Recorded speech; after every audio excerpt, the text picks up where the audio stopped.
नमस्कार, एक बार फिर आपका स्वागत करता हूं आर एक्सप्रेस के खास शो अभोगी मुद्दे के बाद में। और आज का मुद्दा होगा आम जनता से जुड़ा हुआ। कार बाइक सस्ती पर नियम तोड़ना अब होगा महंगा। प्रदेश सरकार ने गुरुवार को यातायात नियमों के उल्लंघन को लेकर एक अधिसूचना जारी की, जिसमें वसूले जाने वाले टैक्स व जो जुर्माने हैं उनकी लिस्ट तैयार की गई है। आज उसी पर चर्चा करने के लिए आज हमारे साथ मौजूद होंगे आम आदमी का पक्ष रखने के लिए आलोक मिश्रा जी, जो ट्रांसपोर्टेशन का भी काम करते हैं। तो इस बारे में अपनी पूरी जानकारी भी हम लोगों से साझा करेंगे। वहीं भाजपा नेता हमारे साथ मौजूद हैं, उनसे भी बात करेंगे और वो पक्ष रखेंगे आज भाजपा का। वहीं चलते सीधे आलोक जी के पास। आलोक जी, जो अधिसूचना जारी हुई है उसको लेकर क्या क्या जानकारी आप तक पहुंची? जो अधिसूचना जारी हुई है, सर्वप्रथम तो जितने ही नियम कड़े होते जाएंगे उतने ही उसका दुरुपयोग होता जाएगा। नियम कड़े हुए, ओवरलोडिंग पे इन्होंने जुर्माना बढ़ाया, इधर इन्होंने जुर्माना बढ़ाया, उधर पुलिस और आरटीओ को वसूली बढ़ गई। जहां ओवरलोड गाड़ियां पहले मात्रा में उनकी काफ़ी इजाफा था और कुछ लोग बगैर अंडरलोड भी चलना चाहते थे जी, वहीं इन नियमों के चलते अब लोगों को मजबूरन खुद ही ओवरलोड चलना पड़ेगा। शिवम, आपका भी स्वागत है। आपका नाम लेना मिस हो गया था, तो इस वजह से आपका फिर से एक बार स्वागत करता हूं इस पूरी डिबेट में। शिवम, सबसे पहली चीज ये चलना चाहूंगा कि एक नई दर डिसाइड की है सरकार ने। उस दर से कितना संतुष्ट हैं? क्योंकि इस बारे में भी चर्चा करेंगे और दर्शकों को यह भी बता दूं 2019-20 का जो वित्त वर्ष है उसके बारे में भी चर्चा करेंगे। आज कुछ ऐसे नियम हैं, कुछ ऐसी दरें होंगी जो आज से उन टैक्सों को आज जमा करना सबसे ज्यादा जरूरी होगा। कल से वही टैक्स आपसे ज्यादा जुर्माना ले सकती है, उस पर भी आज चर्चा करेंगे। शिवम, क्या जानकारी आपको मिली आज जो अधिसूचना जारी हुई है, कितना पक्ष में है? सबसे पहली जानकारी यह है कि आईआरडीए ने जो 5 साल और 3 साल का थर्ड पार्टी इंश्योरेंस था जी, जो मैंडेटरी था पहले नए वाहन के साथ, उसको बंद किया है जी। जिस नाते आप अगर 2 पहिया या 4 पहिया वाहन लेते हैं तो वो खरीदना अब आपके लिए सस्ता पड़ेगा जी। दूसरी तरफ अगर हम नियमों की बात करें, देखिए सबसे पहले हमें ये समझना चाहिए कि 2018 के आंकड़ों की मैं बात करूंगा, 1.5 लाख मौतें सड़क दुर्घटनाओं में उत्तर प्रदेश उसमें सबसे ज्यादा संख्या में था और उनमें सबसे ज्यादा 54% लोग 2 व्हीलर, साइकिल या पैदल वाले थे। हमें ये समझना पड़ेगा, ये जुर्माने, ये दंड या आर्थिक दंड इसलिए है कि लोग डर के या लोग खुद इसमें अपनी सहभागिता दिखाएं। अगर नियमों का पालन करें तो जुर्माना केवल एक कड़ी है। हमें ये समझना चाहिए कि ये लोगों के फायदे के लिए है कि उन्हें किसी प्रकार की हानि ना हो जब वो सड़क पे अपने वाहन का प्रयोग करें। तो क्या डर बैठाना चाहती है सरकार आम जनता के बीच में कि हम जुर्माना बढ़ाएंगे, आपके अंदर डर होगा तो आप हेलमेट पहन के चलेंगे? क्या इसके लिए कोई जागरूकता नहीं चलाई जा सकती? क्या सिर्फ एक दबाव बनाना ही एकमात्र साधन रह गया सरकार के पास? शिवम, इस पर भी आपका पक्ष जानना चाहूंगा, क्योंकि ऐसा नहीं है कि इस बार ही जुर्माना बढ़ाया गया हो। आपकी सरकार में 3 से 4 बार यातायात नियमों को लेकर, उल्लंघन को लेकर कई अधिसूचनाएं जारी की गई हैं। हेलमेट को लेकर चालान बढ़ाया गया, हेलमेट ही प्राथमिकता ही दी जाती है कि हेलमेट आपके पास होना चाहिए, उसको लेकर भी। और ऐसा नहीं है कि दुर्घटनाएं की संख्या कम हो गई हो।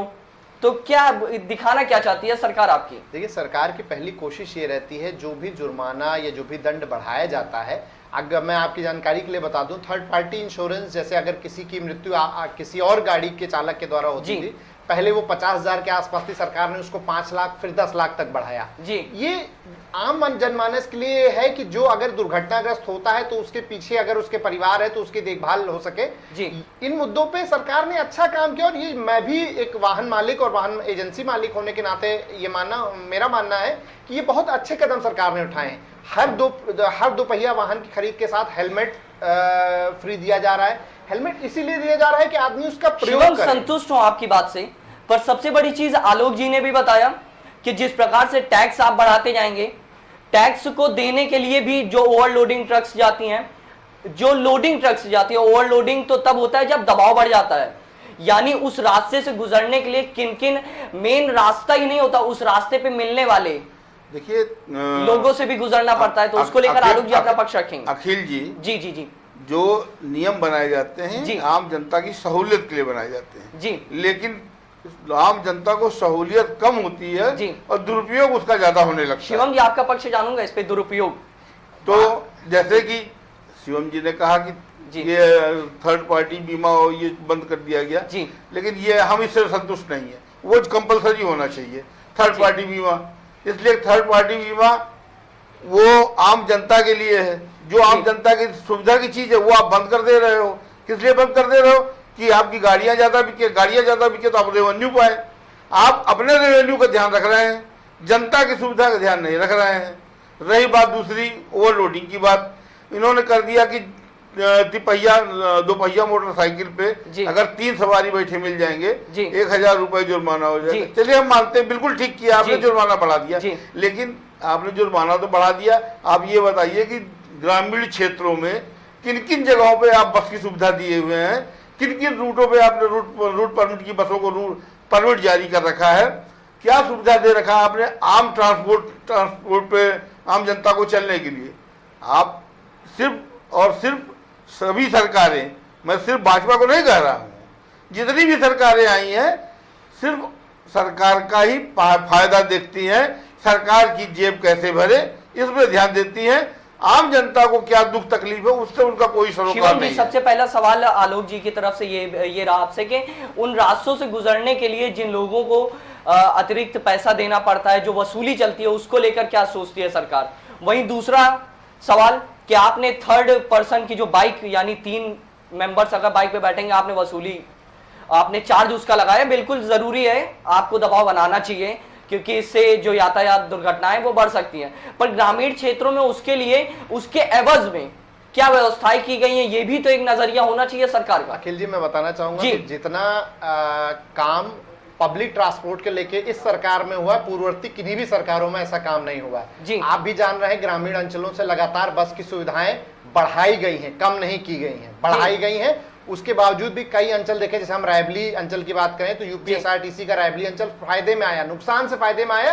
ग्रामीण क्षेत्रों में सुविधा देने के बावजूद भी इलेक्ट्रॉनिक व्हीकल, ई रिक्शा जो है, उस पर जितना काम इस सरकार में हुआ पूर्ववर्ती किसी सरकार में नहीं हुआ। शिवम जी, मैं यहाँ रोकना चाहूंगा जी। रायबरेली यूपीएसआरटीसी के बेड़े में कितनी बसें, शायद इनको इसकी संख्या नहीं पता होगी, मैं इनको बता देता हूँ। पूरे रायबरेली यूपीएसआरटीसी के बेड़े में लगभग 125 बसों की संख्या है जी। वहीं प्राइवेट बसों की संख्या, जो यहाँ के प्राइवेट रूट्स हैं जी, यहाँ पे जो पॉकेट रूट्स हैं आम निजी मोटर मालिकों के लिए, वो 8 पॉकेट रूट हैं। 8 पॉकेट रूट पे जो रूट परमिट की बसें हैं, जिनको स्टेज कैरेज के रूप में कहता है परिवहन विभाग। स्टेज कैरेज मीन जो जगह जगह क्या देखा जाए कि सवारियां उठाती रहती हैं। बिल्कुल, यानी ये देखा जाए कि सरकारी सुविधाओं के एवज में जो प्राइवेटाइजेशन, जो प्राइवेट बसें हैं, उनसे टैक्स वसूला जा सके, इस प्रकार से उनकी संख्या बढ़ा दी गई। क्या आप ये कहना चाह रहे हैं आलोक जी? नहीं, रूट परमिट में सरकार रूट परमिट जारी नहीं कर रही, रूट परमिट जारी नहीं कर रही तो डग्गेमारी को बढ़ावा दे रही है जी।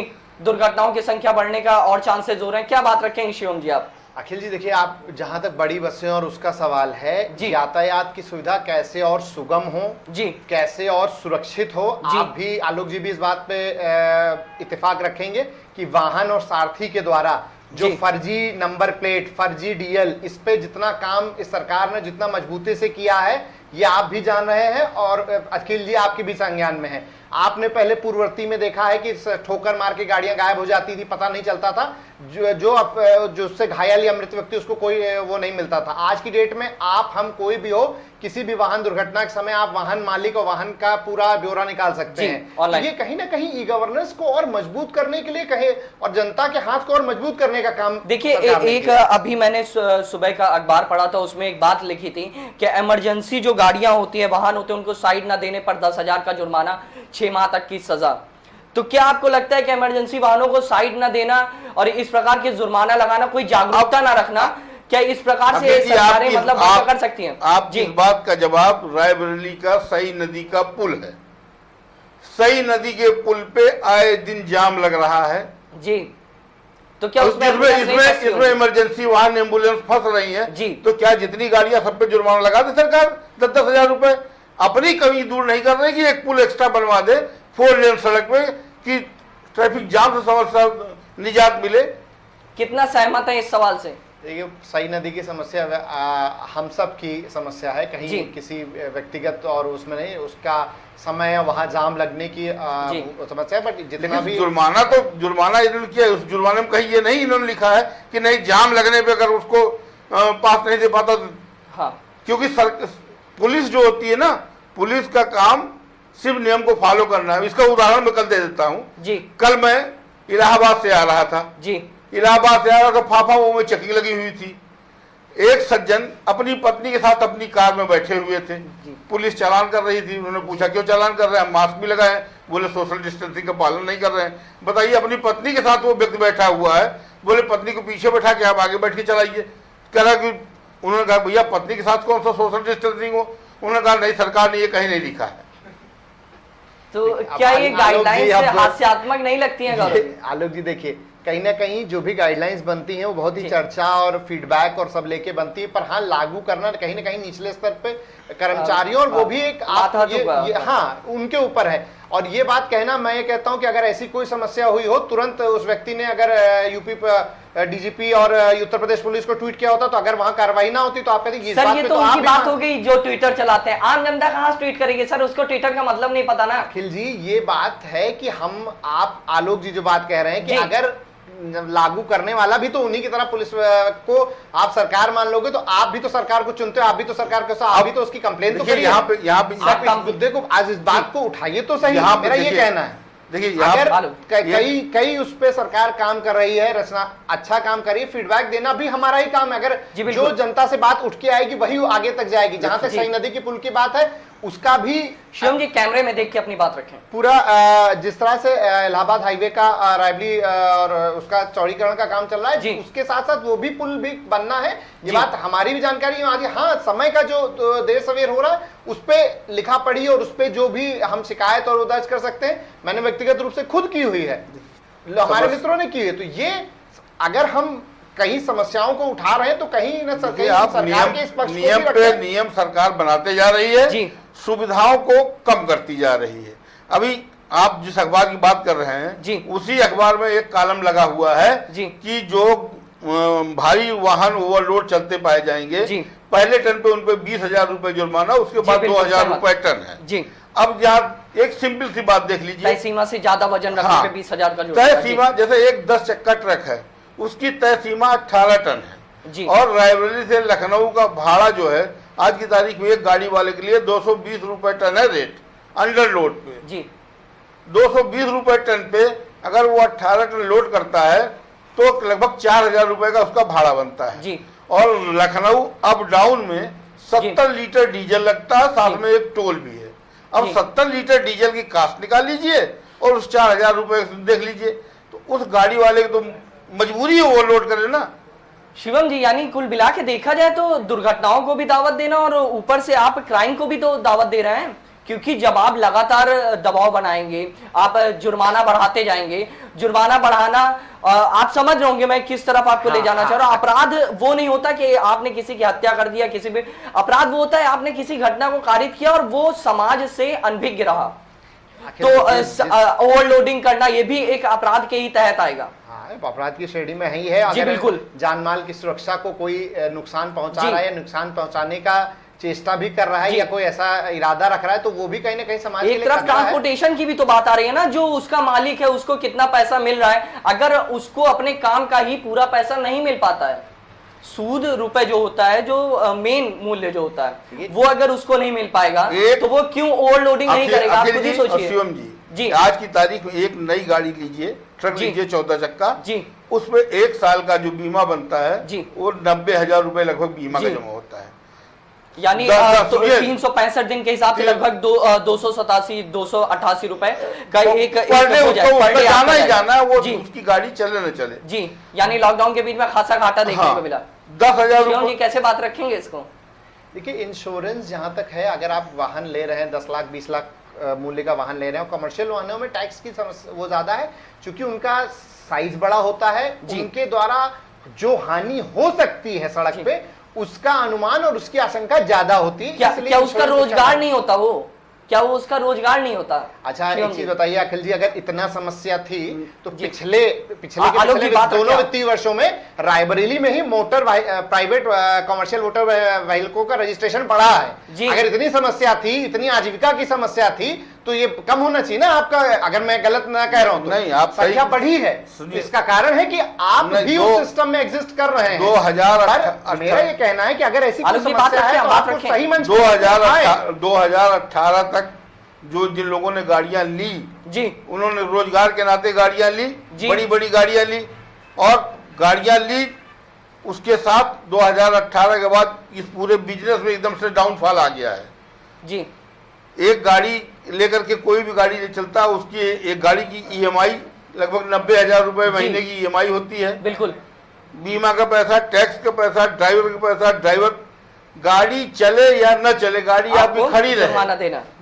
गाड़ी खड़ी रहे तो भी आप मोटर वाहन स्वामी का लगभग 1,500 रुपए पर डे स्वतः खर्च हो जाता है, उसमें उसको कुछ करने की जरूरत नहीं तो है। सरकार इसके लिए छूट भी तो दे रही है। आलोक जी, एमएसएमई के कई बजट आए, उसमें कितना लाभ मिला आपको? उस एमएसएमई के बजट से हाँ। किस मोटर वाले को लोन दे दिया, किसने दे दिया? कितना बड़ा आरोप लगा रहे हैं? कि बात रखें। शिवम जी, आलोक जी, बड़ा आरोप है। आलोक जी, सरकार बड़े व्यापारियों के सरकार ने लिए। काफी दावे किए थे उन करोड़ों के बजट को लेकर। आप ये समझ 3 लीजिए, दिन तक वित्त मंत्री आई हैं। वित्त मंत्री क्या, मैं आपसे फिर वह कह रहा हूं कि जी। अगर आप कोविड स्कीम के तहत जो 10% और 20% की स्कीम आई जी। है, उस पे लोगों ने, मैं खुद व्यापारी होके, हम सबको बैंकों ने अपनी तरफ से अप्रोच देखिए, किया अभी- कि अगर आपको इस समय समस्या है, 3 महीने का डिटरमेंट पीरियड दिया गया, डिफरमेंट दिया गया जिसमें ब्याज नहीं लगा, नहीं, तो ये नहीं। सब व्यापार नहीं, आलोक जी, नहीं, बहस नहीं, करें। नहीं, आलोक जी, बहस करें आप। शिवम जी, बैंक ने डिटरमिनेशन जो इसे मोरेटोरियम दिया है, मोरेटोरियम पे ब्याज जितना तगड़ा लगा है, हमने उसको निकलवाया है। क्योंकि मेरे पास एक्सवेटर्स हैं जी और उसके जो मोरेटोरियम मिला है, मोरेटोरियम पे इन्होंने क्या किया कि हमको छूट तो दे दी, लेकिन जो अमाउंट फाइनेंस कराया गया था, मान लीजिए जी। 40 लाख का अमाउंट फाइनेंस जी, कराया, आलोक जी। तो इन्होंने जो किस्तें टूटी हैं, जिनको जो मोरेटोरियम दिया है, मान लीजिए 5 महीने का मोरेटोरियम दिया, जी। तो 5 किस्तों का इनको ब्याज लेना चाहिए। जी। ये 5 का नहीं ले रहे हैं, जी। ये होल टोटल ऑल टोटल जितना अमाउंट तो कुल मिला के तो वही ना कि जीरा दिखा के ऊँट के मुंह में Yes। जीरा, वो बात रखिए शिवम जी। वो गर्दन ऊँट के मुंह में जीरा कब तक कट सरकार कट देगी? खरबूजा ही रहा, चाहे चाकू खरबूजे पे गिरे, चाहे खरबूजा चाकू पे कुल गिरे। मिला के भद्द पिटनी है आम आदमी की, इतना मान के चलूं।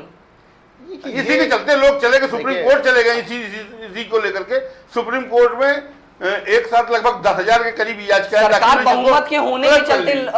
अगर आम जनता को सुविधा नहीं दे सकती तो हम उस सरकार से सुविधाओं कैसे? पे, अखिल जी, मैं आपको फिर बात बताता रखें हूं। जी। सुविधाओं के क्षेत्र में मैंने आपसे फिर कहा कि मैं फिर से इन चीजों को उठाऊंगा जी। नए वाहन खरीदने, जी। 2 पहिया वाहन, 4 पहिया वाहन, इनके रखने, चल चलाओ, सब पे सरकार ने ई गवर्नेंस के थ्रू इतनी सुविधाएं दे दी हैं। जो लोगों को पहले खुद जाना पड़ता था, लाइन लगानी पड़ती थी, रजिस्ट्रेशन के माध्यम से लोग गाड़ी ले लेते थे, रजिस्ट्रेशन नहीं कराते थे, उस पे भी सख्त नियम बनाते हुए अब डीलर पॉइंट पे रजिस्ट्रेशन जरूरी नहीं, किया ये गया है। सारी जो लोग चीजें- टीआर लेके जाते थे और सरकार ने बहुत कभी अच्छा किया इस कि पे काम नहीं डीलर करते पॉइंट पर थे। रजिस्ट्रेशन हो जा रहा है, ये सारा लेकिन तो लेकिन बहुत अभी मजबूत इसमें काम हुआ है। और अभी इसमें भी कमी आ रही है। मैं शिवम जी बता रहा हूँ आपको, बताएं। क्योंकि डीलर पॉइंट पर रजिस्ट्रेशन तो हो जा रहा है। जी सीधे बात आपसे बता देना है कि एक गाड़ी, जैसे आप डीलर हो, जी। आपने एक मोटरसाइकिल बेची 90,000 की, जी 5% आपने टैक्स लिया, जी ठीक है, रजिस्ट्रेशन फीस ले ली, जी उसके ऊपर एक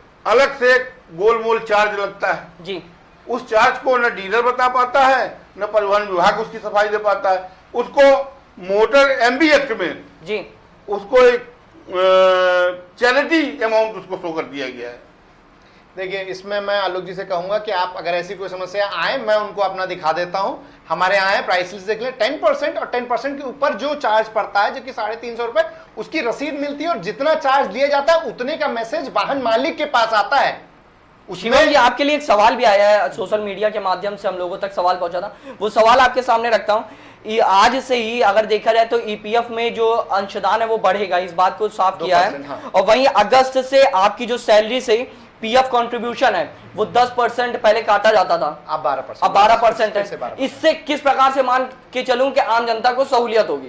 अखिल जी, ईपीएफ आप आज के समय में सही है, जो सरकारी कर्मचारी है या जो प्राइवेट भी कर्मचारी अपना पीएफ जमा करता है, हाँ। ये उसके रिटायरमेंट बेनिफिट के लिए है। सर रिटायरमेंट का है, उसको तो जीवन आज जीना है ना सर, उसको आज अपना आज ही खाना खाना है कि उसको 60 साल बाद ही खाना खाना है? उसके 90% बाकी 88% सैलरी उसको खाना सर, यानी 2% आप काट दोगे फिर आप आगे बढ़ा दोगे। नहीं, मिला के तो यही ना, हम लोग जिस प्रकार से बढ़ा रहे हो, कितनी सहूलियत सरकार नहीं ले रही है। क्या लोग जी, ये पैसा सरकार नहीं ले रही, ये उसी कर्मचारी के खाते में जा रहा है। ये जो 2% काट रही है सरकार, ये ठीक कर रही है, क्योंकि सरकार ये सोच के कर रही है जी कि जो कर्मचारी है जी, ये जब एक निश्चित अवधि के बाद इसके सर्विस खत्म हो रही है तो वो पैसा जोड़ के उसको मिल जाएगा, तो उसका शेष जीवन जो है कायदे से पार हो बहुत जाएगा। आकर्षक ब्याज दर भी उसमें मिलती है जी। लेकिन इसमें भी लेकिन लगा हुआ है जी कि जैसे सपा सरकार में डीएलएफ घोटाला हुआ जी, कि इस ईपीएफ के पैसे को कहीं फिर किसी डीएलएफ में न लगा दिया जाए।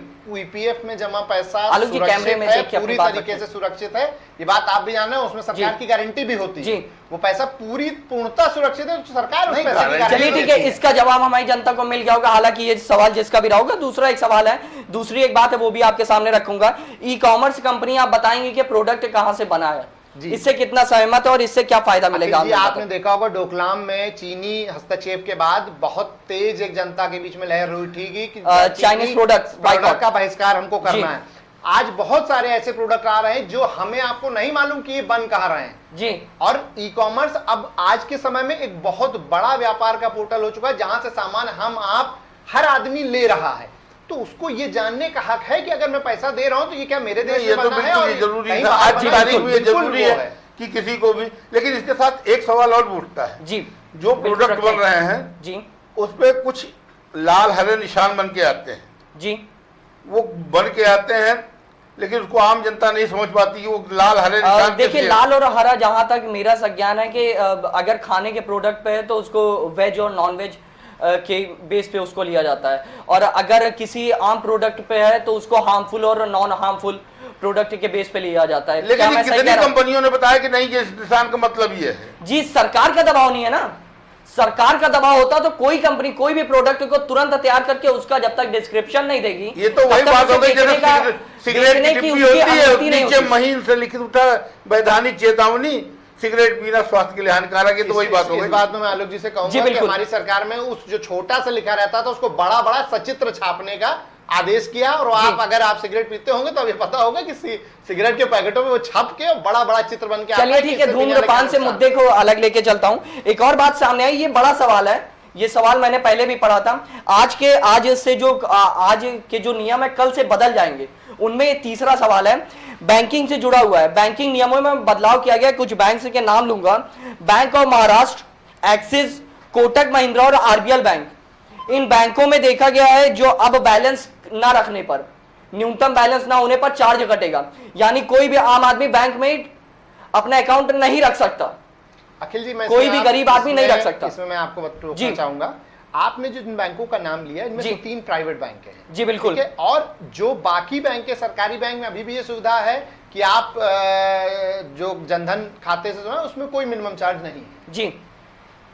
आपने अपनी बात पूरी रख दी। वहीं अब दूसरी तरफ लेके चलता हूं, बैंकों की ये बात आई कि 3 ट्रांजैक्शन तक आपसे कोई टैक्स नहीं होगा, फिर जैसे ही 3 फ्री ट्रांजैक्शन हो जाएंगे आपके, वैसे ही आपसे ये जुर्माना शुरू, टैक्स दूसरे बैंक के कस्टमर्स पे, बैंक के कस्टमर्स। बैंकें भी पूरी तरह व्यवसायिक हो गई हैं, उनको भी आपको समझना पड़ेगा बैंक व्यवसाय करने नहीं, के लिए इन बैंकों की बात करो, ऐसा नहीं है कि आप कोटक महिंद्रा से एक्सिस में, अगर आप एक्सिस में जाए मेरे संज्ञान जो जिनके करंट अकाउंट के खाते हैं, जिनके सीसी अकाउंट के खाते हैं जी, उनके साथ बैंक व्यवसाय करती तो एक बार समझ में आता है।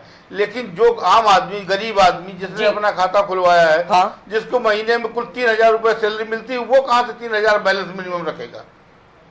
यानी कुल मिला के देखा जाए तो आम आदमी तो पिछड़ा, एक किसान अपना खाता कहां से लगाएगा? किसानों के जनधन खातों में मिनिमम बैलेंस चार्ज नहीं लगता। सर, हर किसान का जनधन सामान्य खाते की बात रख रहा हूं ना। आपसे कोई सवाल पूछेगा आप जनधन खाता बता दोगे, आपसे कोई सिलेंडर की बात करेगा आप उसको उज्ज्वला योजना बता दोगे। सर ऐसी कोई बात तो नहीं होती ना। अखिल जी, सिलेंडर में सब्सिडी अभी भी आ रही है, सिलेंडर में अभी भी सब्सिडी आ रही है, कहीं सब्सिडी ना आ रही है, और ये सब्सिडी मुफ्त आ रही, बिना किसी का ऑफिस के चक्कर लगाए, बिना किसी गैस एजेंसी के चक्कर लगाए, बिना किसी बीच में किसी आदमी के पड़े। कहना ये है, हमारा कहना ये है कि सरकार नियम बनाए जी, अच्छी बात है, नियमों का पालन कराए और अच्छी बात है, लेकिन उन नियमों के जरिए आम आदमी का जो शोषण है उसको ना होने पाए। सरकार आप सिंपल से देख लीजिए, मतों से बनी है, सिंपल से देख लीजिए कि सरकार ने कहा कि मास्क न लगाने पे 500 रुपए जुर्माना किया। सर अभी हाल ही में एक खबर भी चली थी, 1 लाख 10 लाख के जुर्माने होने थे। सुनिए, अब ये नियम बजाय शहरों चौराहों पे ये डायल 100 वाले और जो दूसरी पुलिस वाले हैं जी, ये गांव में किसानों के खेतों में किसानों को रोक ले रहे हैं, कह रहे हैं तुम किसान खेत पे जा रहे हो, तुमने मास्क क्यों नहीं लगाया? सर ये तो पुलिस की कमी है सर, कमी है ना, कमी है। तो नियम मैंने क्या कहा, शासन का दबाव ही सबसे बड़ी चीज है जी, कि वो ये भी तो बताए, गाइड करे कि आपको कहाँ ये चीजें फॉलो करानी, गाइडलाइंस होनी चाहिए। किसी के घर के अंदर जाकर आप थोड़ी फॉलो करा दोगे। अब बात रखें आप शिवम जी, देखिए इसमें गाइडलाइंस में बहुत क्लैरिटी है, पर मैं फिर आपसे कहूंगा अगर कमी ये जो क्या कहते हैं इंसिडेंट आलोक जी बता रहे हैं, ये एक तरह के अपवाद हैं और जिन पे बराबर कार्रवाई अगर ये प्रकाश में लाए जाते हैं तो इन पे लगातार कार्रवाई होती रही है, आप भी ये जान रहे हैं जी। आलोक जी आपका चालान के समय आपके सिविल लाइन चौराहे पे और आपके चौकी इंचार्ज लोगों ने इन्होंने चालान के साथ साथ मास्क भी बांटा। पहली बार जब पकड़ा तो वार्निंग दी और फिर मास्क दिया, अगली बार समाज सेवियों ने बांटा, सब उन्होंने खुद बांटा। अखिल जी ये उन्होंने खुद बांटा, मैं खुद इस चीज का साक्षी हूँ, आप ही के पेपर में निकाला भी, मैंने तो वही पढ़ा। देखिए उन्होंने खुद बांटा, तो देखिए पुलिस और उसका सहयोग जनता के लिए है, पर यहाँ है कि दोनों का एक समन्वय बन के चलना चाहिए, कहीं अतिवाद नहीं होना जी। बिल्कुल, अब आप दोनों का शुक्रिया अदा करना चाहूंगा, आप लोगों ने अपना बहुमूल्य समय हमारे दर्शकों को दिया। वहीं अब दर्शकों के लिए एक कुछ आज की जो ताजा खबरें हैं उनसे भी आपको तारुफ करा दूंगा। आज आखिरी किन चीजों की तारीख है, क्योंकि जिस प्रकार से नई गाइडलाइंस जारी हुई, जिस प्रकार से नई अधिसूचना जारी हुई है, उसको लेकर कुछ जानकारी शायद आप तक ना पहुंच पाई हो, तो हम चाहेंगे कि हमारे चैनल के माध्यम से आप तक पहुंच पाए। निवेश से टैक्स की जो छूट रहेगी, वित्त वर्ष 2019-20 में टैक्स छूट पाने के लिए विभिन्न योजनाओं की निवेश का शुक्रवार को आखिरी दिन है, यानी आज आखिरी दिन होगा जो निवेश का जो टैक्स होता है उसमें जो छूट मिलेगी। आज अगर आप जमा कर देते हैं तो आपको छूट मिल जाएगी। वहीं अब दूसरी ओर चलते हैं, सेल्फ असेसमेंट टैक्स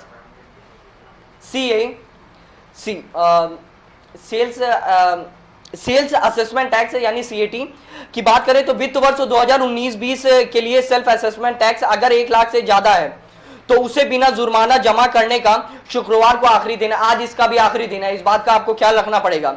अगर नहीं चुकाए तो प्रतिमाह टैक्स पर 1% का ब्याज भी देना पड़ सकता है। तो इस प्रकार का दबाव है आपके ऊपर, आज आखिरी दिन है, इस चीज को आप माइंड सेटअप जरूर कर लें इस बात को। आरडी और सुकन्या खाता, इन चीजों से रायबरेली एक्सप्रेस ने भी आपको तारुफ कराया था, ये किस प्रकार के खाते होते हैं। इनमें भी आपको 4 किस्तें बिना डिफॉल्ट फीस के चुकाने शुक्रवार का आखिरी दिन है, यानी आपको 4 जो किस्त है वो शुक्रवार तक यानी आज तक किस्त आपको जमा कर देनी पड़ेगी। वहीं पीपीएफ और एससीएस एक्सीडेंट करवा लें। और वहीं अगर चलूंगा, अगर कोरोना काल में पीपीएफ या सीनियर सिटीजन स्कीम का अकाउंट एक्सीडेंट नहीं करवा सके तो बैंक और डाक खाने जाकर रजिस्टर्ड ईमेल आईडी से एक ईमेल भेजकर इस अकाउंट को शुक्रवार तक आप पुटअप जरूर करवा लें। तो कहीं ना कहीं इस तरह की खबरों से आपका तारुफ कराता रहूंगा और इस प्रकार की जो चर्चाएं हैं वो हमारे चैनल के माध्यम से पहुंचती रहेंगी आप तक। धन्यवाद।